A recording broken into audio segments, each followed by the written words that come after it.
there, folks. My name is Janaki. And this is Madame Bathsheba. And together we are Catomancy Tarot. So welcome. Today I thought I would hop on to make a video about how to use tarot and oracle decks to support a writing practice. Now, if you've been tuning into my channel for a while, you know that I am currently a graduate student in anthropology and I'm working on writing my dissertation, which is all about contemporary tarot practices in the US and India. And as someone who's a practitioner who uses tarot in their daily life, I thought it would be fun to kind of make a video about some ideas of how to use tarot to help support a regular writing practice. The type of writing I do is like analytic writing or academic prose, but the kinds of things I'm going to be talking about today could also be applied for things like creative writing or poetry or other types of, creative projects, even aside from writing. So what I thought I would do today is, first off, I've got a book recommendation that I'll share with you. That's a great help with this. I'll show you some of my favorite decks that I like to use to help support my writing practice. And then I'll show you a couple spreads or ideas for different kinds of spreads that you can use to kind of help use tarot to help whatever it is that you're currently working on. So with that, I'll go ahead and turn the camera around and share with you some ideas. Alrighty, folks, so the first resource I wanted to tell you guys about is this book. It's called The Creative Tarot, A Modern Guide to an Inspired Life by Jessa Crispin. Jessa Crispin is the author who co-created the Spolia Tarot, if you're familiar with that. But this is a really great book. I know it's not the only book out there meant as using tarot as a creative tool, but it's my personal favorite. So inside, this is also a great resource if you're kind of brand new to tarot and you're thinking about using tarot in your own creative practice and you're just starting off on your tarot journey. I would really recommend this book. It has detailed entries for each of the 78 cards. And one of my favorite things about it is, so here for example, we have the Three of Cups. We have kind of the depiction of the Rider-Waite-Smith image. And then we have a little kind of description of the Rider-Waite-Smith. And then it has an entry that kind of talks about, the entry for this one is a creative spirit needs companionship. And so it gives some really good like interpretations of how to take this card in terms of like what creative advice you can draw from it. And then another like super fun thing about it is at the end of the entry for each cards, it has recommended materials. So here, and it's like a wide range of things. So it could be paintings, songs, movies, or like there's some kind of like more sort of scholarly stuff. So here we have Between Friends, the correspondence of Hannah Arendt and Mary McCarthy, which is like very fun. So if you're an academic or someone who's into stuff like that, it also has some like good suggestions along those lines. And then we have The Mitford's Letters Between Six Sisters, and then The Women, a film directed by George Cukor. So stuff like that. So this is a really fun book to kind of get out, and if you're and it has like interesting stories and stuff. It has a few plates from the Spolia deck, which is sadly out of print, but it has some color images from that as well. And then one of my favorite things in this book is at the very end, there's I believe 5 different spreads, different creativity spreads, and I'll walk you through kind of one of them at the end of the video if you want to stick around for those spreads. So there's a creativity spread, Finding Inspiration. There's the creative block reading, which is a 7-card reading, creating structure. So this is the one that I find quite useful. And this is the one I'll do a demo of at the end of the video. There's a checking your direction spread, and then lastly, there's a bringing your project into the world when you're ready to do that. So this is my kind of major recommendation in terms of books. Up next, I'm going to walk you through some of my favorite decks to use as kind of prompts for writing. So I'll just show you 3 tarot decks and 3 oracle decks. Now, you don't need any of these decks to kind of help you with your creative practice. There's just any deck will work. Any deck that you have a connection to or you enjoy the artwork of. I just have a couple that are kind of aimed more towards creativity than others, so I thought I would share those, but really any deck will do. So I'll show you just 3 tarot and 3 oracle decks. The first one is the Spolia Tarot, which I like to use alongside the Creative Tarot because it's by the same author, but sadly this one has gone out of print, so it's hard to find, but this is also probably my favorite tarot deck ever, so I guess using your favorite tarot deck ever would be a good one. So whichever one kind of like gets your juices flowing and that you feel rather inspired by. The next one is geared a little bit more towards creativity, and it's the William Blake Tarot of the Creative Imagination. I have the 3rd edition, which is mass market, so this one is readily available. And the fun one about this one is this is a deck that has keywords. So the keywords are fun to use, and then this is a deck that has 3 suits. So science instead of swords, we have painting for cups, we have music for wands, and then let's see here, we have, oh, that's another fire one. Here we go. Then we have poetry for the pentacles. So this is a fun deck, and it's got it's because it's got these kind of like 4 realms of, you know, if you're a painter, if you're an artist, if you're using tarot to help spark kind of more artistic ideas, or you know, poetry or science, I feel like are more about like me, if you're kind of a writer or trying to have some kind of regular writing practice, that's useful. Or even one of the decks I'm going to show next is kind of more geared towards musicians, so it has the suit of music. And the music and the poetry suit each also have little William Blake quotes to go off of, which are really, really quite fun.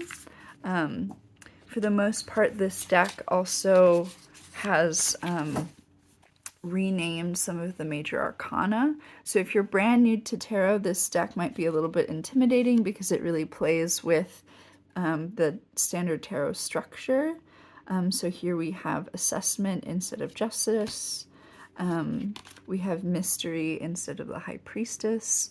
But I really love these cards, and it's another deck that's kind of fun to whip out.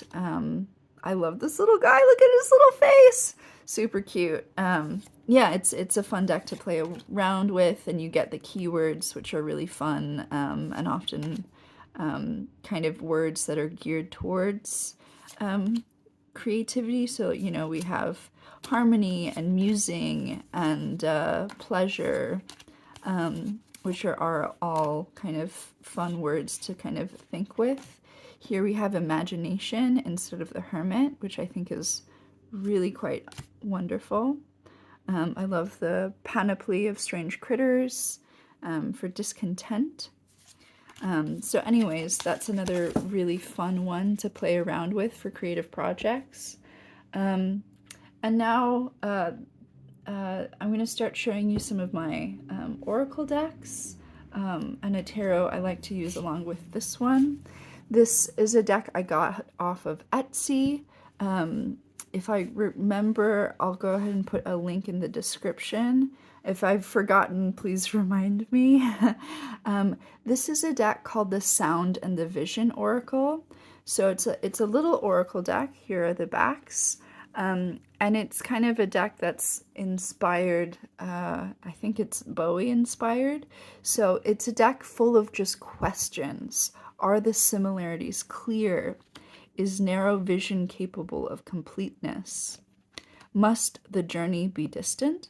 So they're all kind of like abstract questions. And I find them really interesting writing prompts or, ways to kind of think about your project. How balanced is the arrangement? So it's a small deck. It's not, I think it's maybe 44 cards, something like that. But I think it's fun to have an oracle deck with kind of questions. There's a number of them. There's also a number of oracle decks that are just kind of poetry snippets, if that's kind of your thing. I know Marlena has made a video. I'll link to her video and her channel. She's someone who writes poetry, and she has a video where she's like walking you through how to use tarot specifically for poetry prompts. But I find a deck like this is kind of good for general writing prompts. And then I'm someone who kind of likes to pair tarot and oracle. So I've got here, this is the Adapt Tarot. This is also a deck that you can, it's independently produced and you can find on Etsy, but it's a collage oracle deck. And I just find the kind of like colors go really well with this one. So this is a combination that I will kind of often use in tandem. So this is kind of a little pairing here. Ooh, look, we've got two kings. We have the King of Wands, the King of Fire, and we have the King of Pentacles, the King of Earth. And does the behavior result in chaos? So maybe this would kind of bring up questions of like how you're kind of governing behavior. So we've got our kings here. So thinking about, governance a little bit. So yeah, I don't know. I find it to be quite a fun combo, and good for writing. Now, the Sound and the Vision Oracle is by far not the first oracle deck intended as creative prompts. The kind of ultimate creative prompt oracle deck is one, I didn't look up when it was first printed, but I want to say 70s or 80s. And now I don't have an original copy of it, but you can still buy it, and it's called Oblique Strategies.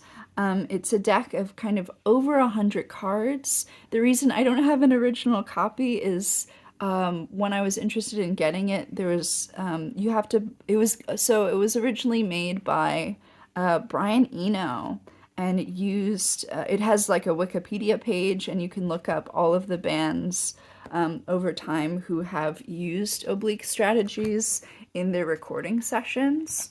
And you can buy it from Brian Eno's website, which is super cool.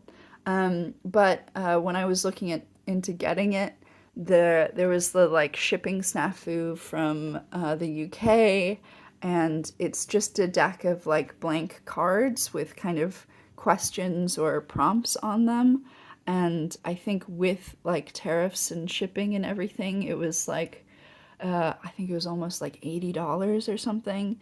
And for a deck that's been around so long, I do eventually want to get an original copy because I think it's a really cool artifact. But in the meantime, I just went ahead and bought blank white cards.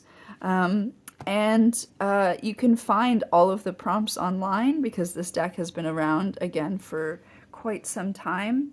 Um, and I just wrote them all down, and I have terrible handwriting. Um, but it's a really cool deck, and a lot of it is kind of aimed more towards musical prompts, but some of them are still useful for writing. Are there sections? Consider transitions. This is like a great writing tip. So, thinking about transitions from your different arguments or different parts of your. Of course, I'm an academic writer, so that's the kind of thing I'm thinking about. But I think transitions are an interesting thing to think about all around. Um, the tape is now the music. Disconnect from desire. Fill every beat with something. Lowest common denominator. Check. Single beat, single note, single. Cut a vital connection. Emphasize the flaws. There's one blank card in the deck, which I faithfully reproduced. Decorate, decorate. Put in earplugs. Mechanize something idiosyncratic. Go slowly all the way around the outside. Listen to the quiet voice. Accretion. So they're really quite fun and interesting, and so that's another kind of very very iconic deck out there that's been out there for a long time. That's been kind of like tried and true, tested, and I find it useful for writing. In addition to, I know it was kind of originally meant for musicians in like recording sessions, but I still think it's quite fun. So I think an oracle deck with like creative prompts like this, or with questions like the sound and the vision, I feel like they're both kind of very helpful. And then the last oracle deck I'm going to show you is another kind of quite simple oracle deck. This is the Personal Oracle by the Dark Exact on Etsy. And so this is a deck where you're kind of intended to write your own meanings for each of the symbols, and kind of develop your own kind of personal connection with each of them. And so in that you're kind of tasked with writing the guidebook yourself. I think this is an interesting kind of deck to use for creative prompts, because you're asked to kind of like take this image with the key. All you have is the text and the image, and then the story is up to you. So some of these you might have a very personal connection with a particular shell, or if you're someone who's writing fiction, I imagine this would be the kind of deck that might be really helpful in terms of like coming up with what's going to happen next, or to help you kind of brainstorm interesting things. So as you can see, they're all kind of very simple. A lot of them are, the symbols are, quite, you know, easy to create narratives around. So for instance, the key, the finch, the mold. Can you imagine writing a narrative that might kind of link these three images? This might be an interesting story. If you're someone who does a practice like writing morning pages, which is an idea where, sometime in the morning, before you start your kind of more, serious writing practice, the idea is to just kind of free form write 3 pages or however many pages of kind of whatever comes to you. So if you're someone who does that as a kind of writing warm up to kind of get into it's more about the habit of writing, getting past like any kind of writing block. So, the writing kind of, the idea is to just through just repetitive practice, the writing gets easier. This might be a great deck to kind of like, if you have pull 3 cards, and the goal might be to just kind of try and link these images. even if those stories don't really go anywhere, but just kind of as this kind of exercise. So I also wanted to kind of show this deck as well, because I think it's a really excellent one to kind of do something along those lines with. So yeah, so I guess that's one tip I have, which is to kind of like use tarot or oracle as a way into kind of like something like morning pages where you are kind of linking ideas, or you're just, you're free flowing and you want some kind of prompts. You can use tarot or oracle to kind of think about, all right, here, so let's see if we want to just kind of like just get from point A to point B. A whirlwind of contraries produces knowledge. Maybe that's your prompt. Maybe that's how you kind of get started that day. So using tarot and oracle as a way to do something along the lines of morning pages, just to kind of get your juices flowing. Another kind of I know that's a ritual a lot of writers really swear by. Another thing might be to have a lot of writers I've spoken to, they guard their writing time religiously, and set like kind of strict routines around writing. So, step one might be get a cup of coffee or sit down, or, whatever you do. But I think incorporating tarot into that routine where you're kind of like, okay, you're sitting down with your coffee, maybe the first thing you do before you kind of open your Word doc or open your document or whatever you're working on, is to just pull a few cards for the day. So what I like to do is I'll use this and this, the Sound and the Vision, and Adapt Tarot. So I might just pull one card, a card for the day from the Oracle deck. So let's see here, what do we have? So I'll put one there, and then I'll draw maybe 3 cards from a tarot deck to kind of read alongside, and that'll be my kind of reading for the day. And I might set up some cards like by my in my writing space, so they're kind of on a cloth, kind of next to my computer on my desk, and it's just a way to kind of check in. I don't know, I find it's nice to write around beautiful things. So if you're kind of you're writing and then you can look up and see your cards, and it's kind of nice. So let's see what we might have for today. So we have this, which is, was this a particularly ingenious theory? Which is, I laugh because I think it's quite funny.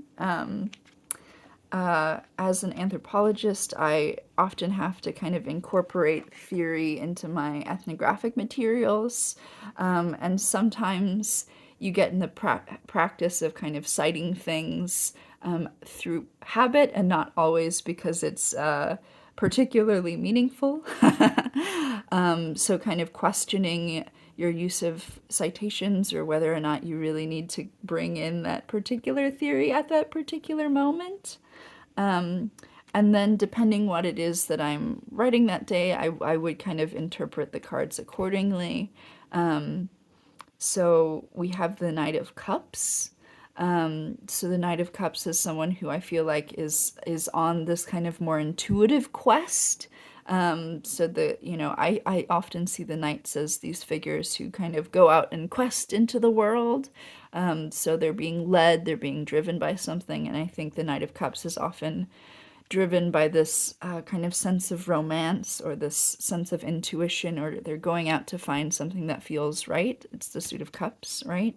So maybe like for the day, trying to be driven by those kinds of motivations. Ten of Pentacles might just mean, uh, you know, I see the Ten of Pentacles as this kind of maybe more sort of ancestral card, or of a card of like what has been built before you that you are now a part of, this kind of like culmination of a lineage type thing. So that kind of makes sense to me in terms of like theory, like you're in your writing, you're kind of always building upon what others have sort of written before you. So knowing that you have that kind of solid foundation that you're sort of building upon. And then the Five of Wands is maybe a card of whether or not you want to pick that particular fight. Sometimes academics are very prone to just arguing with a theory because that's kind of what's expected of them, and so maybe to question whether or not you want to get into that particular tussle, or if it's particularly, worth your worth your time that day. So that's how I might kind of start off my writing session, is by drawing a few cards to kind of help support my practice that day. And so that's just kind of a sample of what that sort of daily practice might look like, or what it looks like for me. And then the last thing I wanted to do is maybe in our creative tarot, if we go back here to take a look at that spread I mentioned, let's see how quickly we can find it. So let's see here, we're almost there. So the one that I think is quite fun is creating structure. And this is kind of a free form spread. So think about your project for a moment, and think about what types of parts it might have. So let's see what she has to say here. When you feel your project is too baggy, or the right way to order your project evades you, the creating structure reading can help. It will help you find the core narrative or ideas of your project, and then place those ideas or that story in the proper order for the best impact. So I think this will be a hard, a hard spread to do as like a general reading, because whatever your project is, I'm sure it's quite different than what I'm up to, and this is kind of a spread where you can adjust as needed. It's a little bit more free form. But the way this kind of starts out is you have to do a little bit kind of brainstorming beforehand. And so let's see here.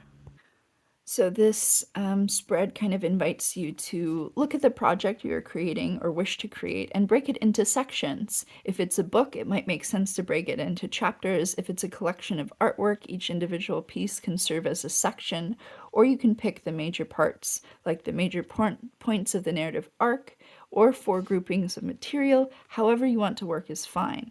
So for me, I'm writing a dissertation, which will eventually be turned into a book manuscript. So my dissertation, I think, has 6 chapters, including the introduction and conclusion. And I've already kind of ordered it, but say you're for this example, let's say you want to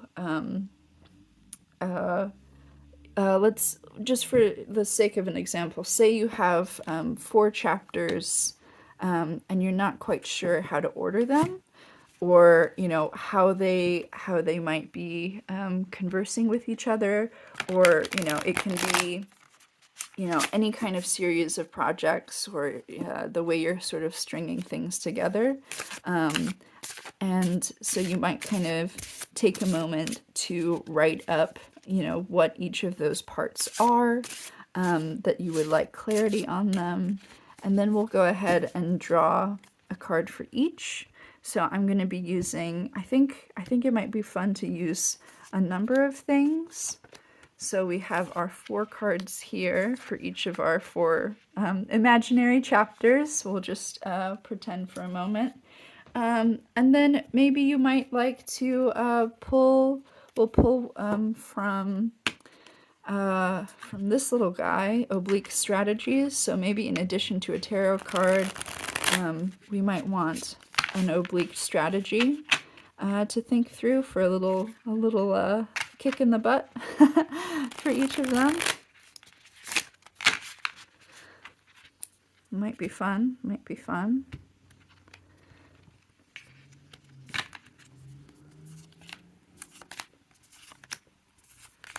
And then, well, I'm someone who I like to use a lot of cards, and you know, sometimes maybe it'll be too much, but maybe it'll be just right.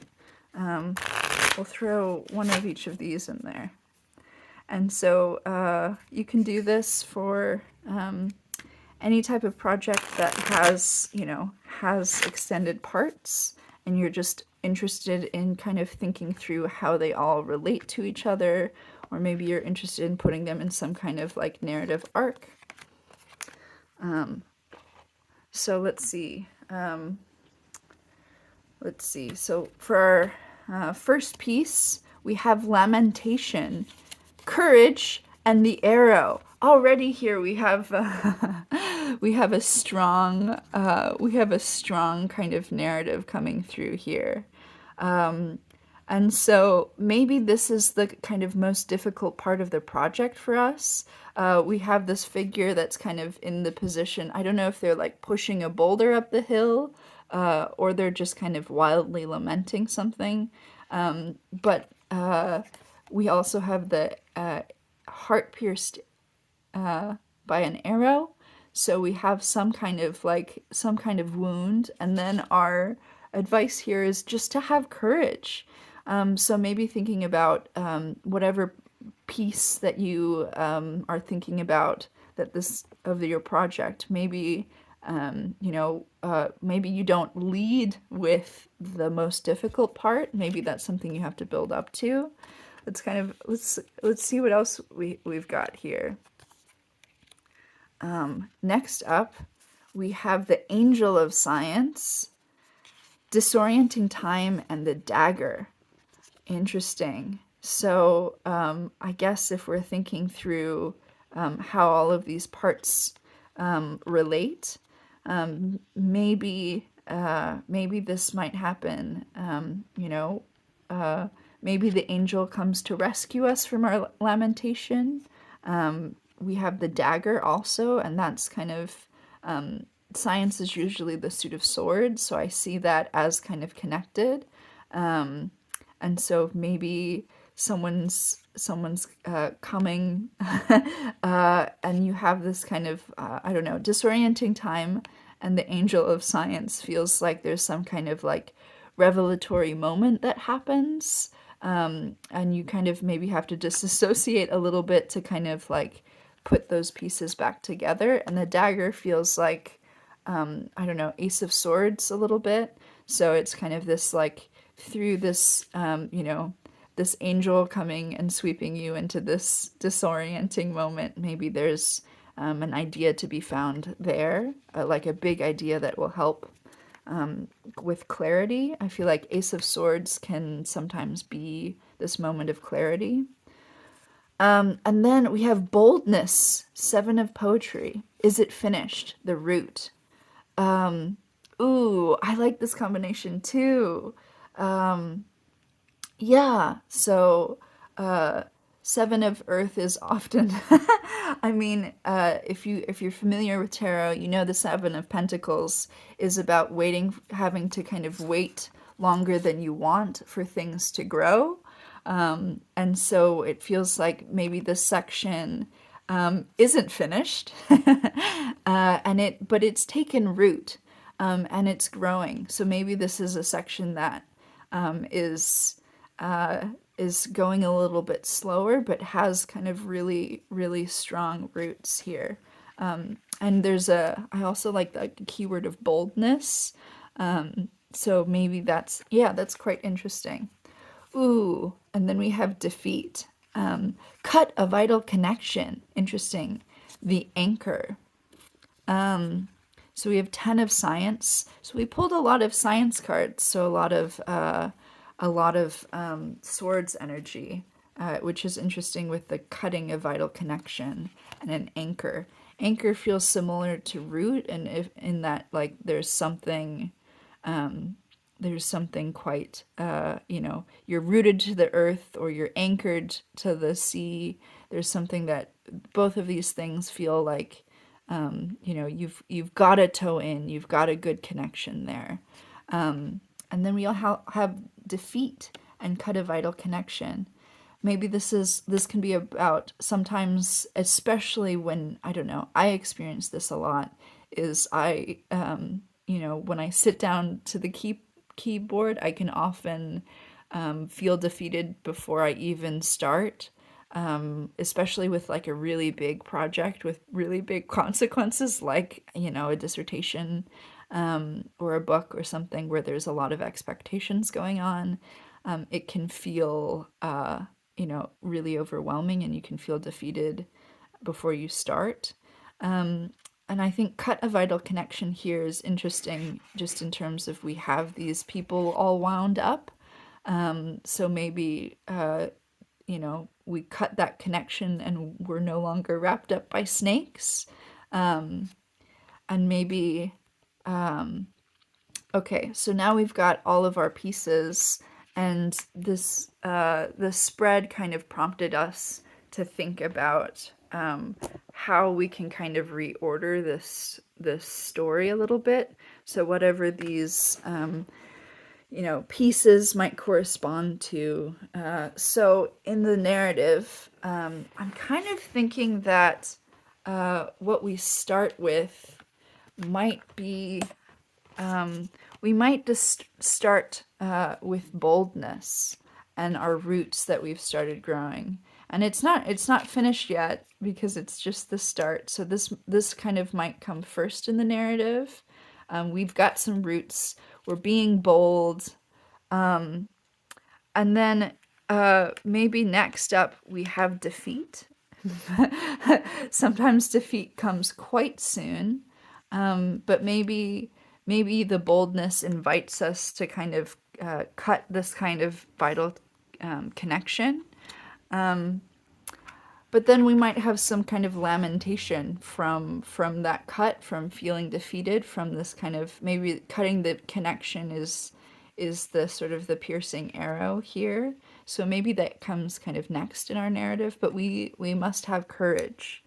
And then I feel like the angel of science is kind of here to come and rescue us a little bit, and bringing the sort of the clarity that I see coming through with this dagger, and this sort of disorienting time.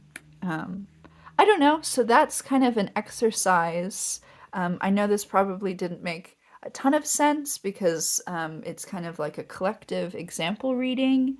And so I wasn't talking about, I wasn't talking about my specific work, or I guess if you wanted to, you could come up with 4 parts of a project that you're working with, and kind of see how you, but it's more of an example to see what kinds of things you can do with tarot to kind of think through creative prompts. So good luck on your writing, good luck on your creating. I hope I've given you some ideas or some tips, or you come away with something hopefully a little bit useful. Yeah, best of luck out there. Thanks for joining me. I'll see you guys next time. Bye for now.